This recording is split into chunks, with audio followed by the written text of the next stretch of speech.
let's have an overview about the civil service exam,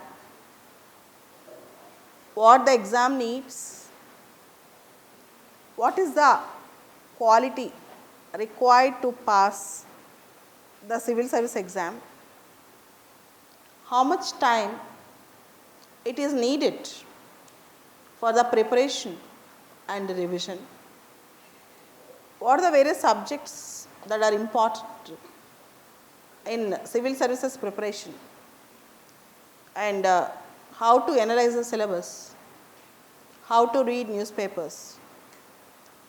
These are the fundamental things which we are going to discuss today.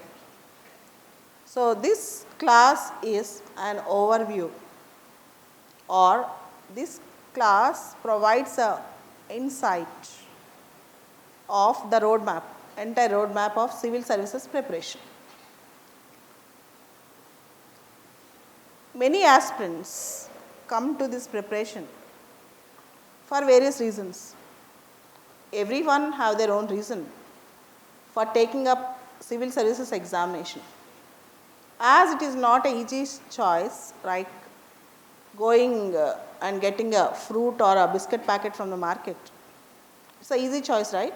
But sitting and studying for civil service exam is a tough choice, and people who are really tough will actually come into civil services preparation. That means you are already very tough. Okay, from today onwards, you should not be feeble, you should not be weak, you should not be unstable, and you should not always repent for what you are doing or regret for what you are doing. In fact, you should feel proud of you and yourself and your choice of taking up civil services. I never support the view that civil services is the only career option in India. There are many other career options, but civil services is one of the best among all the career options in India. Civil services is considered as one of the best career options in India. So, at the very young age, if you want to serve the nation, at the very tender age, if you want to be a bureaucrat and do some positive work in the society or create a better impact on the society, civil services is one good choice. And you have made that option at a very young age, really, and seriously I am proud of you and congratulate all of you. Coming back, what the preparation needs and what is this exam is all about. This exam is not exclusively for intellectuals. I mean, this exam is for hardworking people. Intellectuality or intellectualism is not the only quality to pass civil service exam. This exam is more about hardworking nature, and this exam is really about patience and perseverance more than merit and intellectuals. 2 days back, I visited an university. After my lecture, they started asking questions. One question is very, very interesting, which I need to give a very beautiful answer even today also. Really, I wanted to give this answer to you also. The question is, ma'am, out of 100 people who pass civil service exam, if you say 100%, majority of them are from good college and universities, particularly IITs, IIMs. Why? See, is there any link between, or is there any connect between IITs and UPSC? This is a question that was asked by a university student when I attended the lecture. See, the answer, I know that because some of my students are IITians and they passed civil service exam, and I have actually seen their working culture. Then I understood the difference. So, I wish to tell the difference at the outset itself, so that you can also emulate or you can also adopt the same style of working nature. See, in mostly in Telugu states, even in Karnataka and South Indian states, I don't have much experience in North Indian states. In South Indian states, I have observed The engineering colleges, the degree colleges will help us in getting degree certificates. And as students, we don't do activities or we don't indulge into studies. We don't appreciate the depth of the knowledge every day. So it is like writing the exams, preparing for the exams 1 month before the examination, and writing the exams, taking holiday for 2 months, again going to the college but not very, very serious about all the concepts. That is a problem with other colleges.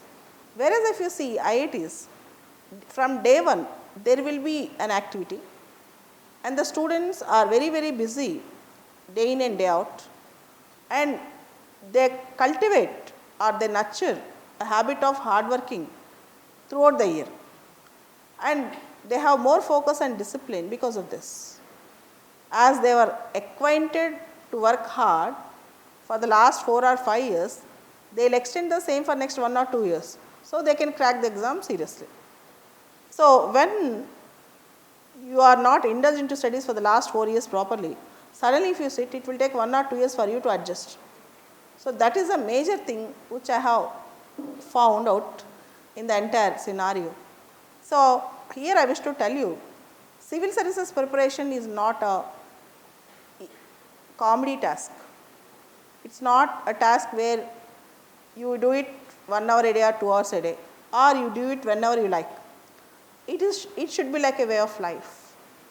When you choose civil services as your option, from the day one, you have to cultivate a habit that it is not just a preparation, it's a way of your life. You are going to indulge into it, you are going to delve into it, you are going to be a part of it rather than it is a bondage or appendage or a baggage for you. Don't think that it's a baggage. Don't think that you are doing something which you don't like. Don't think that you are doing something extra, or don't think that you are stretching yourself or you are pulling yourself. Civil services preparation is something which is a part of life. See, I will tell you my lifestyle. From last 20 years I am into civil services. As a student, as an aspirant, as an anchor, and as a teacher, and as a mentor. And I never felt that I am doing something which is alien to me. I never felt that I am doing something which is not connected to me. It's my passion to prepare for the exam. It's my passion in the examination hall to complete the answer sheet. It's my passion to teach everyday morning political science. Without that, I cannot have my breakfast. And it is my passion to read newspapers and to update every day. It's my passion. Without doing a YouTube video, I cannot sleep. Okay? If I go outside, some out of station also, I am feeling guilt, self-guilt that I have not done something today. So that passion, if you have in your preparation, you are going to crack it, if not in 1 year, in 2 years, if not in 2 years, in 3 years. So this should be a way of life, and this should be a passion for your life rather than a study or a preparation. If you have this connect of emotion, if you have this connect of passion, if you have this connect of enthusiasm, you are going to pass, and you are destined to pass. Okay? You are going to pass and you are destined to pass. This is one thing which I wish to tell you at the outside. So from today onwards, think it's your passion, it's your life, it's your goal, it's your aim for which you have come for. Don't think that it's something extraneous or something imposed on you. It's your life. Ante. Coming back, what should be the daily routine? What should be the daily plan? How you are going to work it on, and how you are going to achieve your targets. As no goal can be achieved without objectivity, without a planned preparation, without micromanagement of time and preparation. Civil services is also an examination where we need to have a proper planning. As you see the syllabus book, you have various subjects in prelims and various papers in mains It is not that no young aspirant can master all the subjects. No young aspirant can nurture all the subjects. In 1 year, as you all know, 1 year have 365 days. So, 365 days in civil services preparation, something like it will evaporate in a blink. So, the 365 days will run away like just a blink. So, it is very difficult for us to manage our time, to manage our daily course, to manage our frustration and depression, and also to manage the people's thoughts and ideas which are imposed on us, and to manage our own self. So, how to do that? Just prioritize what is needed and what not. Just prioritize what is needed and what not. What you need the most and what you don't need the most. The only thing is that remove nonsense in this life, from this life. When you do that, you are going to crack the exam. I have just removed from last 15 years any nonsense from my life. No nonsense, no nonsense business. What do you mean by nonsense here? Over talk, over indulgence of unnecessary things, and the things which I cannot change, I will never indulge into that. And I am not too passionate and too much attached with the people, okay, too much, so that I can lose myself.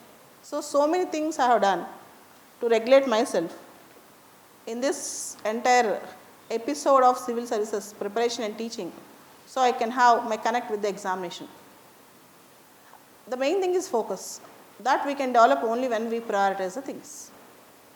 Okay. I never remember that I have went for shopping for my own clothing. Okay. I never remember that I have spoken over phone for more than 10 minutes, except in 1 or 2 occasions in my life. I never speak for more than 10 minutes. Maximum 30 seconds, 40 seconds, 50 seconds my call. Okay. I won't say good morning, good evening also. I will directly go into the topic. Even if my mother calls, I will say, what do you want? I will never say, have you taken food? Even if she asks, I will never answer her. Okay, that is my priority. That is my time management. And see, as you have goals, I also have goals. Okay, but I never think about how much percentage of goal I have achieved every day. But I will think that how much percentage of time I have wasted. How much percentage of time I have properly qualitatively used. So, from tomorrow onwards, the biggest challenge you have is time management. So, you have so much to study, you have so many subjects, your teachers will also give you targets, you have so many things to do. But the problem is, you have very little time at your disposal. See, I don't count and I never count my time as 24 hours a day. I will remove from my calendar minimum 8 hours. I will count that I have only 26 hours. Sleep time I will complete, sleep and other course I will completely remove. See, in that say 18 hours or 16 hours, how many hours you can effectively put, how many hours you can effectively dedicate for civil services preparation is very, very important. Okay. So, minimum of 10 to 12 hours of effective preparation is needed to pass this exam for the next 2 years. Minimum of 10 to 12 hours. So, one more thing I wish to tell you, what is the routine of a civil services aspirant?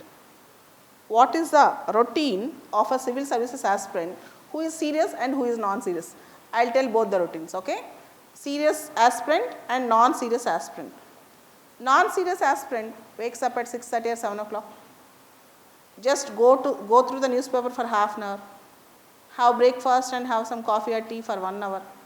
By the time it will become 9, and if he has classes, he will attend the class or something else. And while coming to the class, he will chit chat over phone, see WhatsApp, and after lunch, take a nap for half an hour or 1 hour. 3 o'clock, he opens the books up to 4:30 study. After 4:30, he will go to tea shop and call to the parents and other friends. He will waste time up to 6 o'clock or 6:30, come back to the house or hostel, study for 2 hours, have dinner, and open laptop and start studying some news from the laptop, and after half an hour opening a movie or a web series, seeing that and sleeping at 12 o'clock in the night. How many effective hours you are studying in this timetable? not even 4 to 5 hours. Even if you sit for 5-6 years in civil service preparation, you feel like I am doing so much of hard work, but you will never get through the exam.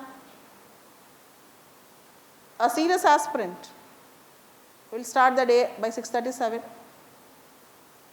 A serious aspirant will study while eating breakfast. A serious aspirant will continuously sit up to 1 o'clock, in between 1 or 2 breaks for simple yoga or walk for 5 minutes or 10 minutes. A serious aspirant will take a break for 1 hour during lunch. After lunch, he will start studying again, have some other different subject which is interesting for him. Till 5 o'clock he will study, half an hour he will take a break. Again 5:30 he will start studying up to 9 o'clock.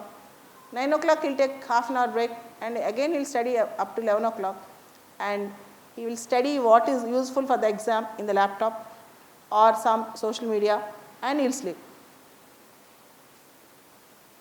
If you follow the second timetable, even though you have not completed your task of the day, for example, you have a task of reading polity NCERT in 2 days. Even though it have taken 4 days, but still you are doing nothing wrong. You are covering that syllabus in depth. Even if you complete 10% of the syllabus without wasting the time, you have committed no mistake, no wrong, no offense. So I suggest you to utilize your time every minute, every second, and every moment. That is the only thing which I can tell you. And I am not telling you without practicing. I will practice the same thing every day. I will do the same thing every day. Today morning, for example, I woke up at 5:45. I read newspapers, started my first class from 7:30 to 9:30.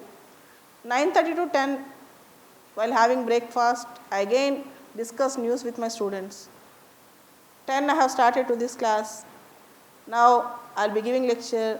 Then while after that I will be doing videos, again a class, again mains corrections. So on my day goes on up to 11:30. At 11:30 or 11, I open my social media, my WhatsApp or phone. I will see anything important, and I will be sleeping at 11:45 or 12, and again waking up at 6 o'clock in the morning.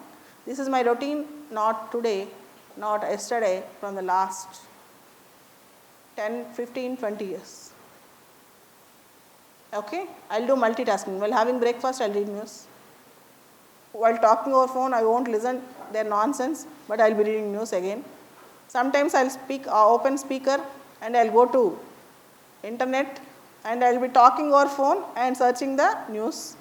All these nonsense I will do because I don't want to miss any important news. For example, I don't want to miss the news from the Hindu newspaper, or I don't want to miss the news, important news from Times of India. So I will do that. The target, though you miss the day, in that particular day, but you are expected to use your time qualitatively throughout the day. Tomorrow you should not come and complain, ma'am, I am using my time but I am not reaching my target. It happens to everyone, even with me. I have so many targets, but I might not fulfill all the targets, but I will be using my time properly. That is the only litmus test for all the candidates. So one is focus, prioritization, next is time management, and only the most important things you need to focus on. The next important thing about the examination is, as our 5 fingers are not the same and equal, right? There are various subjects in civil service exam, and all the frequencies are not same and equal. Some subjects look like very close to our heart. Some subjects are hard to digest. Some of the students, they feel some subjects are not good for them, or teacher is not good for them, or there is no material for them, some complaint. But still, examination is something different than knowledge. I will tell you my own example. Seriously, from the beginning I don't like geography. I dislike the subject geography. As an aspirant, I dislike the subject geography. Whenever geography teacher tells something, I hate that. Whenever I read, I will get bored. But I got equally good marks in GS1 in mains, like GS2, which is my optional subject, polity in IR. So getting marks is different, liking the subject is different. Don't think that because you dislike the subject or you did not understand the subject properly, you are going to lose marks. No. For example, in 2016 mains exam, there is a question in geography on air mass. I wrote good answer. There is a question in ancient India about Buddhist stupas. I wrote very good answer, though it is not my mother subject. Okay. So never say that or never think that just because you don't know some concepts in a subject that it means that you are going to lose the marks. Okay. Never develop such a phobia, because no winner, even the first ranker in civil service exam, know all the subjects. They don't know all the subjects equally, as all our 5 fingers are not equal. The diversity of the subjects is also huge and wide in civil service examination. So what are the subjects which you have in this examination? For prelims and mains common, and for mains exclusively. Let us discuss about that. What are the subjects you have in civil service exam? For prelims and mains in an integrated way, and for mains in an exclusive way. So take down the names of the subjects, and tomorrow we will go for syllabus analysis. Today the names of the subjects exclusively for prelims, integrated for prelims and mains, and the names of the subjects exclusively for mains. Polity,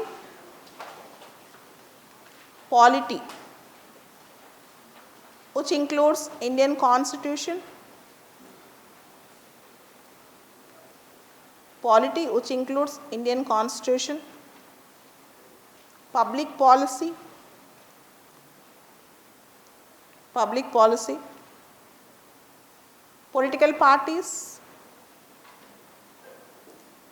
parties, pressure groups, etc. Okay. So first topic is polity. Next, it is history. In history, for prelims and mains put together, integrated approach, ancient, medieval and modern. Ancient history, medieval history and modern history. In modern history, the major chunk of the syllabus is Indian freedom struggle. As we are celebrating Azadi Ka Amrit Mahotsav, 75 years of Indian independence, not just you are a civil aspirant, by being a citizen of India, by virtue of being a citizen of India, you should know our freedom struggle, who contributed to our freedom struggle, who are the great personalities in the freedom struggle and also during the socio-religious reforms movements, and how they have contributed, what are the sacrifices they have made, and what are the important incidents and events during our freedom struggle, and what are the tragic ends in our freedom struggle, like Bhagat Singh's capital punishment, etc. All these things, just by virtue of being a citizen of India, you are expected to know about the flag code, about the flag, Har Ghar Tiranga, you all know the campaign, all these things. Okay. And national symbols, national emblem, national song, national anthem, everything. Okay. So polity, history. History is of 3 parts: ancient, medieval, modern. Coming to geography.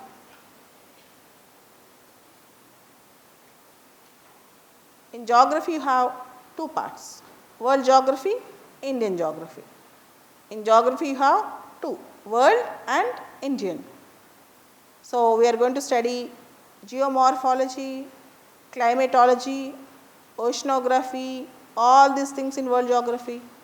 In Indian geography, you will study Indian climate, Indian soils, Indian drainage system, that means rivers and its tributaries, okay, Indian industries, okay, Indian forest structures, all these things you are going to study in Indian geography.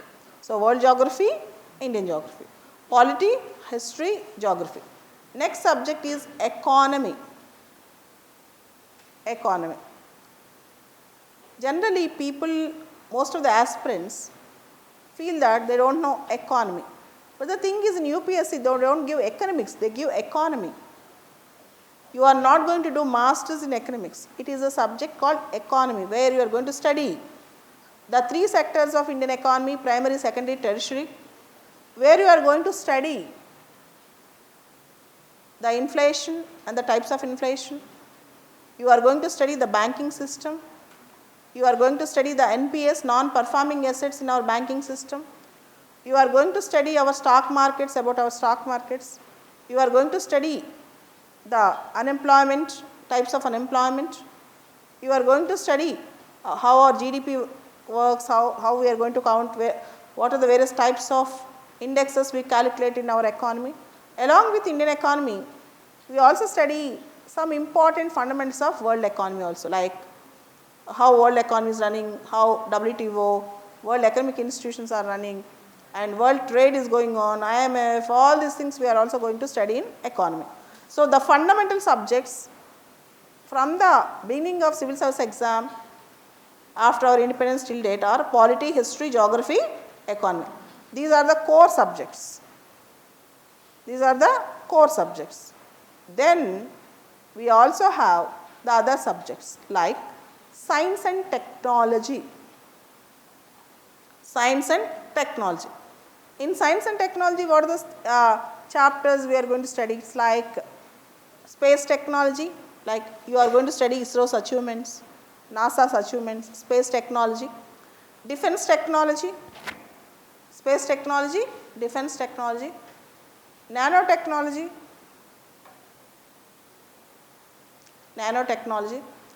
biotechnology, which is very, very important, and UPS is giving so many topics and questions from biotechnology. Then we are going to study about artificial intelligence, IoT, Internet of Things, nanotechnology, and we are going to study about cyber technology, computer technology and supercomputers. And we are also going to study 3D printing, like upcoming technologies. We are going to study about what is quantum computing, so many things.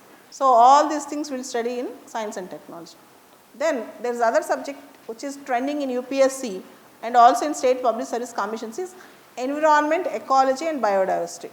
As day by day the world is showing concern about environment, we are also going to study environment, ecology and biodiversity. Various chapters we are going, what is pollution, what is the basic terminology in environment, what is IUCN, International Union for Conservation of Nature and Natural Resources, and what are the various industries which pollute, what is air pollution particularly, and various things about environment, what is food chain, what is food web, what is keystone species, what is umbrella species, what is foundation species, all these things we are going to study in the topic, and environmental organizations, national and international, all these things we are going to study in various environmental protocols and conventions like Kyoto Protocol, like recent Modi's Panchamrit promises in COP26, all these things we are going to study in environment, ecology and biodiversity. Then we are going to study the next subject called international relations, IR. See, in GS part, IR role is very, very limited. For prelims and mains, we will study international groups, we will study Modi's visits, all these things. Generally, regularly as a part of current affairs also we will cover out of IR. And then art and culture. Art and culture is an integral part of history, but you will get few lectures separately which are not completely integrated with history. Art and culture, our dance forms, our art, our architecture, our classical music, okay, folk dances, all these things we will study in art and culture. Then there are some fundamental subjects. These are all the subjects, and basically we study current affairs. You have separate lectures, and also you have to study current affairs in depth.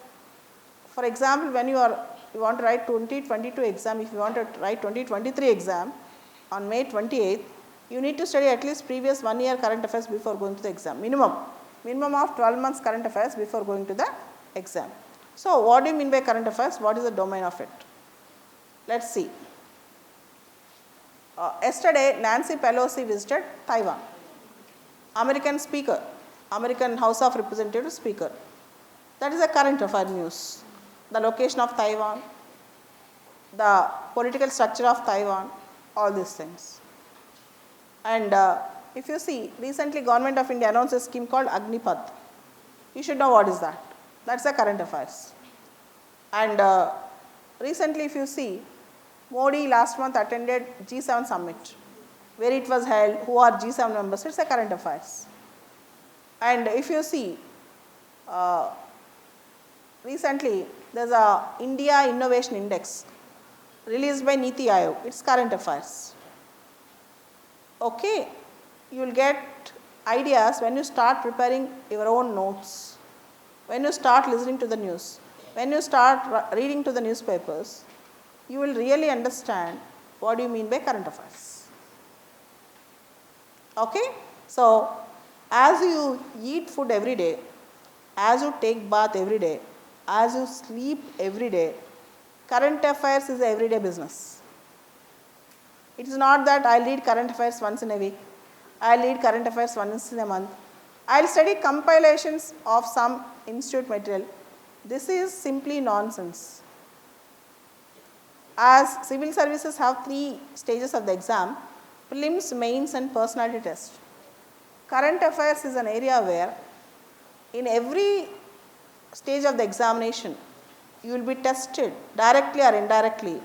Your spontaneity will be tested. Your analytical skills will be tested. Without you yourself reading the newspaper, some YouTube video or some compilation can supplement you, but it is not a primary source for you.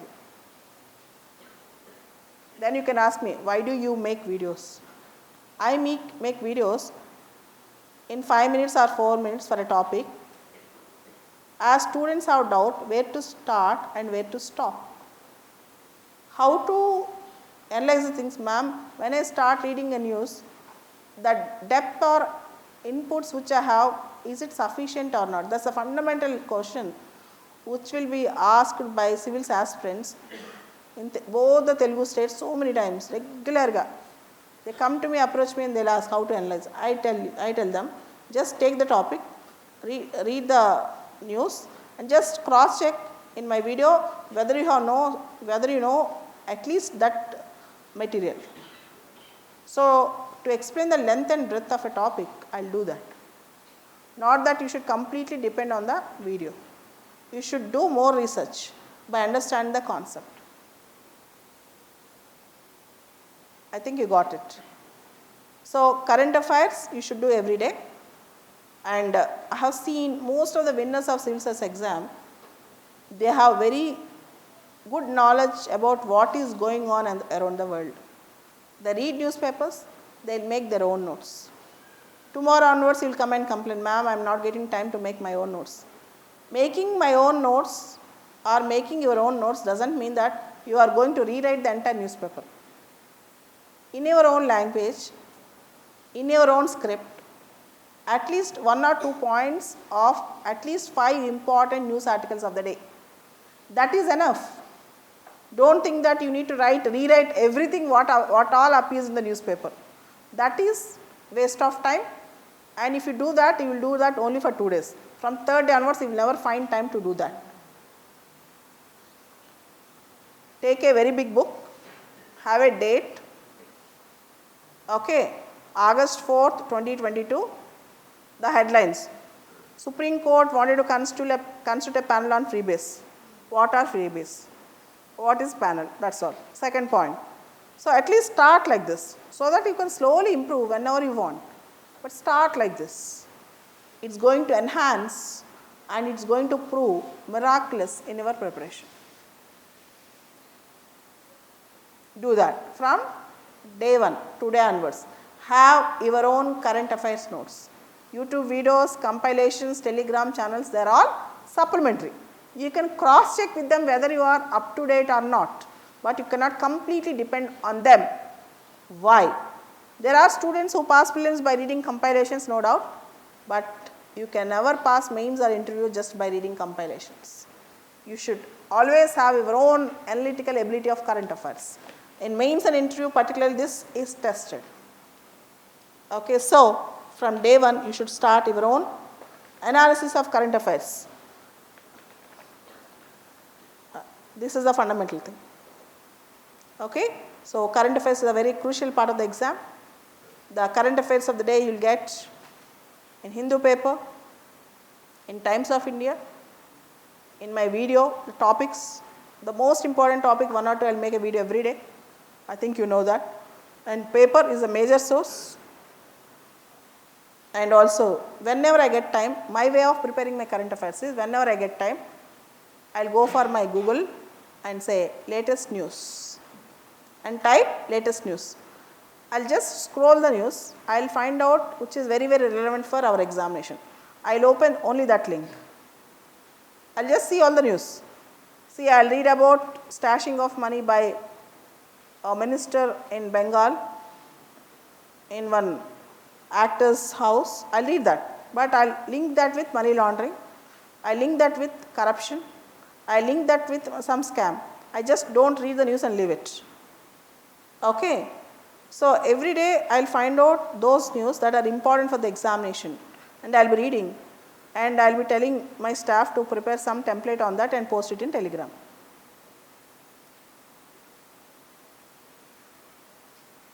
Okay.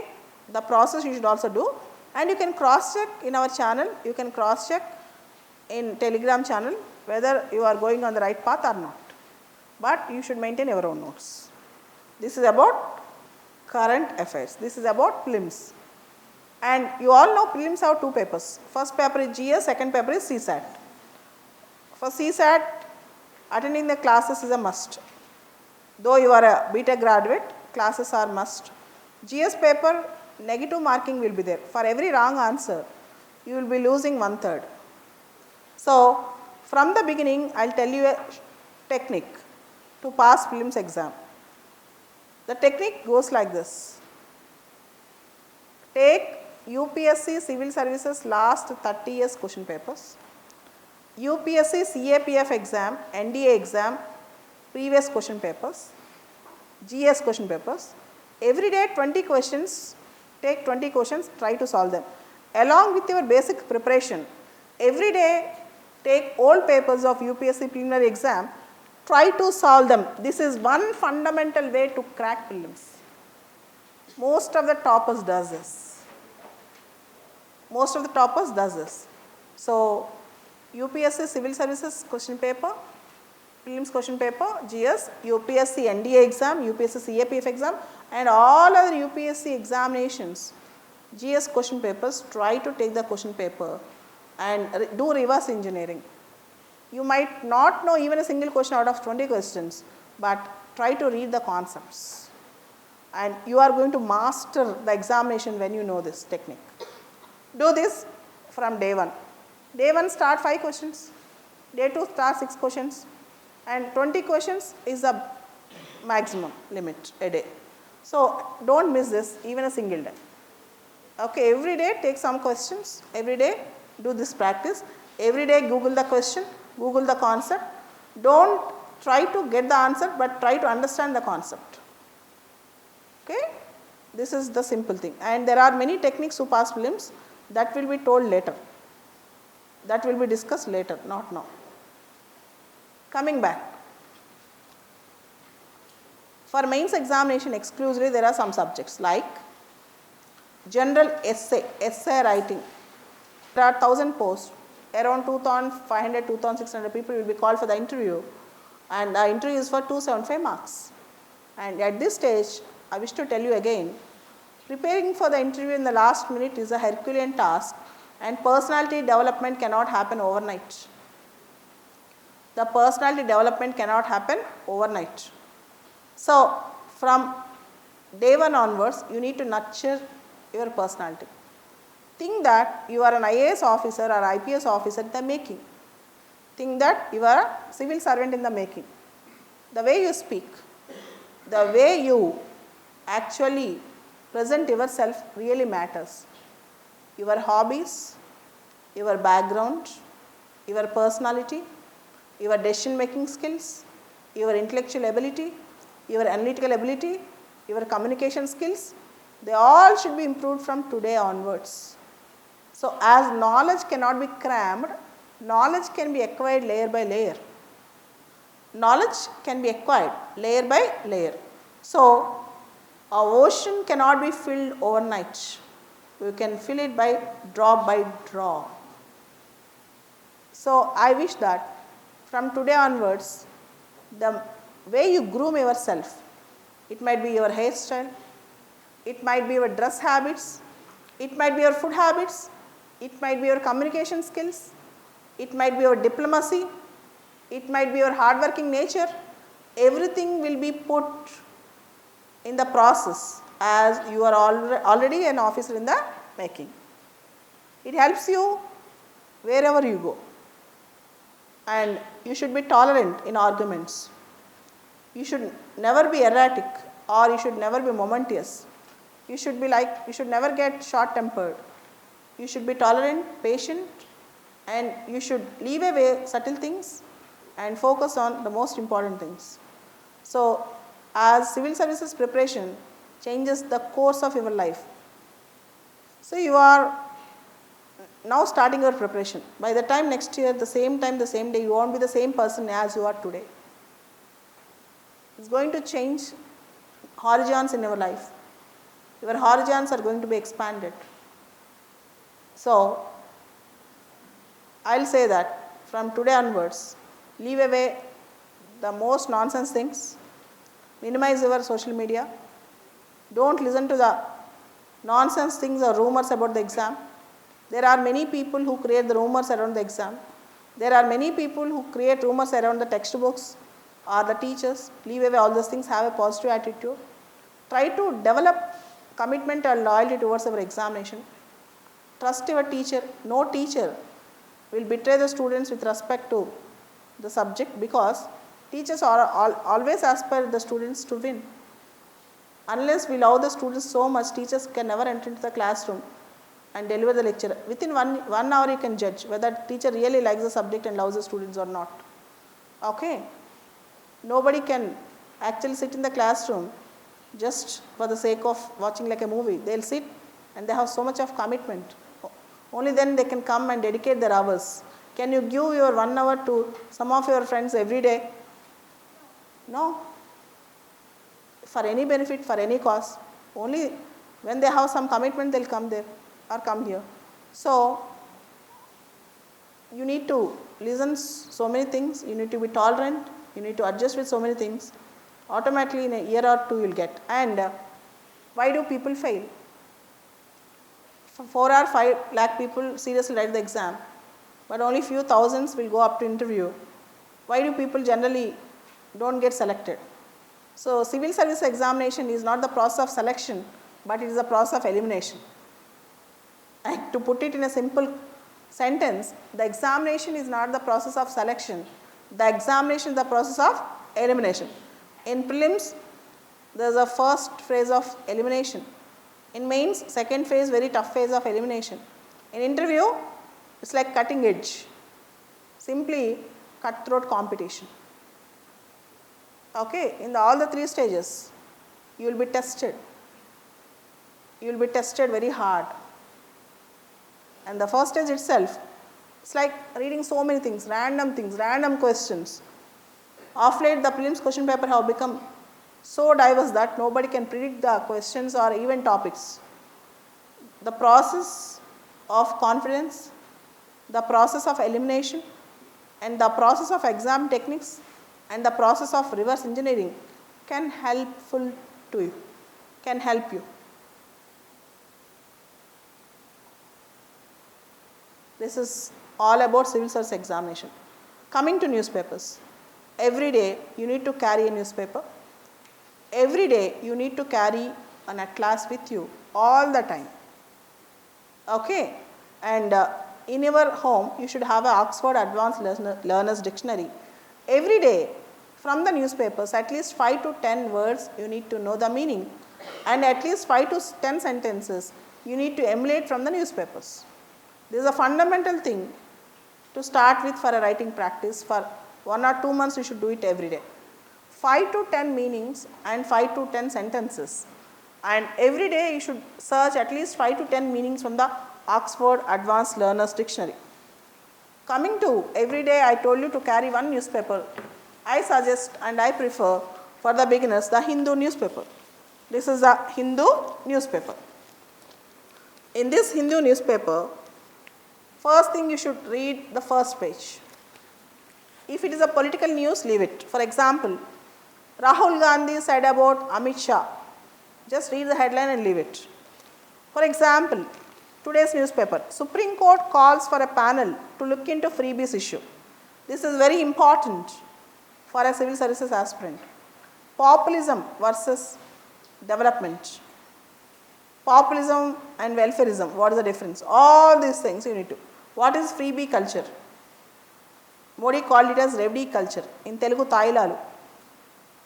Tailalu ichi janalni meppichukodam. Okay, revdi culture. Supreme Court calls for a panel to look into freebie issue. The Supreme Court on Wednesday said Parliament, Wednesday means yesterday, said Parliament may not be able to effectively debate the issue of doing away with irrational freebies. Why Parliament cannot take a debate? Because parliamentarians are from various political parties. Various political parties during elections promise freebies. They offer voters during elections. Freebies they offer to the voters during elections. Saying the reality is that not a single political party wants to take away freebies. Reality is that not a single party wants to take away the freebies. The court suggested setting up a specialized body composed of persons who can dispassionately examine the problem. Who can dispassionately examine the problem? Those who are not related to political parties can dispassionately examine the problem. Nispakshapatanga samasyani examine cheyatam. Dispassionately examining the problem. The observations from a bench led by Chief Justice N.V. Ramana came even as the centre said these freebies were paving the way for an economic disaster besides distorting the informed decision of the voters. Distorting the informed decision of the voters. When you are writing some opinions about Indian democracy, by providing freebies, the opinion of the informed, distorting the informed opinions or decisions of the voters. This sentence if you write, how valuable the answer will be. You just don't read and throw away the newspapers. Collect the sentences, collect the words, collect the anecdotes, collect the data, collect the quotations, collect the interactions. So that's how winner's approach will be for mains. Okay, distorting the informed decisions of the voters.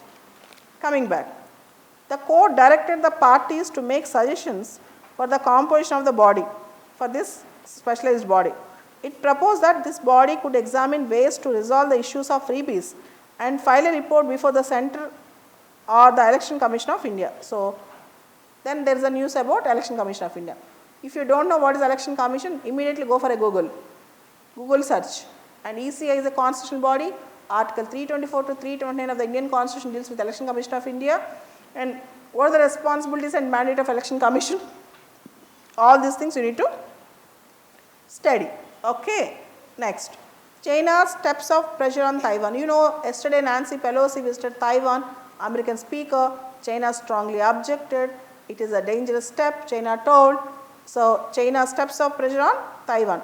As Taiwan wanted to maintain its independence, China wanted to unify the Taiwan with China, integrate Taiwan with China, and China is a communist regime, Taiwan is a democratic regime, and Taiwan wanted to maintain its independence, and America wanted to maintain independent relations with Taiwan right now. So, the situation is precarious. Okay. So, if you have any doubt, you can watch my video yesterday, Nancy Pelosi Raka, China Alaka title. You will understand, then read the news. Union government rolls back data protection bill. The previous data protection bill, Union government have withdrawn, and Union government wanted to come out with the most strong bill for data protection. MLA Rajgopal Reddy hits out at critics. It is not needed. It is not needed. Young Indian office in Delhi sealed by ED. The Enforcement Directorate temporarily closed the Young Indian here after it carried out searches in National Herald. National Herald newspaper case. National Herald is a newspaper started by Jawaharlal Nehru during freedom struggle by inviting donations from more than 5,000 Congress people. So you should know what is National Herald, when it was started, what is the case right now. When you read about National Herald in the newspaper, and you should go for editorial page. This is called editorial page. So this is editorial and this is lead article. This is editorial and the next big article is lead article. See, just today I will read the headlines and I will tell you how to understand. Crossing the line. Geeta Dartanara. Crossing the line. B.S. Koshari seems intent on exceeding his brief as Maharashtra governor. Koshari, the Maharashtra governor, had made some comments that the Bombay and Pune areas were developed because of Rajasthanis and Gujaratis. This irked the local Maratha parties, and Koshari, it seems that he has given these comments exceeding his limits. That was the contention of the article, and in the day one you need not understand entire thing. At least if you know the headlines and if you know what is what, 1 or 2 lines, that's enough. Teaching the Taliban the wrong lessons. Suhasini Haidar. Suhasini Haidar, if she writes an article, very important because she is an expert in international relations. She is a great journalist and she writes very good articles with respect to IR. And she says, in many countries, 3 or 4 countries recently, including India, started their embassies again in Afghanistan, thereby authenticating the Taliban. We are teaching the Taliban the wrong lessons. That's what she wanted to mean here. And public asset sale and the concern of fiduciary duty. See, Government of India sold away Air India, not just as an enterprise, the assets of Air India also. But Government of India have to pay back so much of debt, okay, of Air India, for around 47,000 crores. Where from the Government of India will repay the debt of Air India? From public money. So, why Government of India sold away the assets of Air India? So, it is not just selling the Air India, but also assets. Air India అమ్మటమే కాదు, Air India ఆస్తులు అమ్మటే హక్కు government of ఇండియాకి ఎవరు ఇచ్చారు? Government is a ఫిడ్యూషియరీ, అంటే government ఒక trustee ప్రభుత్వ ఆస్తులకి, అంతేగాని ఆస్తులు అమ్మాయిచ్చే ప్రభుత్వ ఆస్తులు అనే దాని మీద డిస్కషన్ మొత్తం జరిగిందనమాట. అలానే ట్రేడ్ వారీస్ ప్రపంచవ్యాప్తంగా ట్రేడ్ దానికి సంబంధించిన అంశాలు అన్ని రకరకాల అంశాలు వస్తుంది న్యూస్ పేపర్లో. Reaping the demographic dividend. First of all, you should know what is demographic dividend. Very soon India is going to surpass China as the most populous country in the world by 2023. China దాటేసి 2023కి India ప్రపంచంలో అత్యధిక జనాభా గల దేశంగా వర్ధిల్లబోతోంది. అయితే యువ జనాభాని మనం ఎలా వాడుకుంటున్నాం, ఎలా వాడుకోబోతున్నాం, సో ఎడ్యుకేషన్ ఎలా ఉంది, స్కిల్ డెవలప్మెంట్ ఎలా ఉంది, హైయర్ ఎడ్యుకేషన్ ఎలా ఉంది, అన్నిటి మీద డేటా సహా ఈ ఆర్టికల్స్ ఇచ్చాడనమాట. చాలా ఇంపార్టెంట్ ఆర్టికల్ ఇది, డేటా మొత్తం రాసి పెట్టుకోవాలి. ఓకే, ఇలా రకరకాల ఆర్టికల్స్ వస్తాయి అన్నమాట. ఒక్కొక్క ఆర్టికల్ని తీసుకుని అనలైజ్ చేసుకుని మనం కొంచెం అవసరం నోట్స్ రాసుకోవాలి.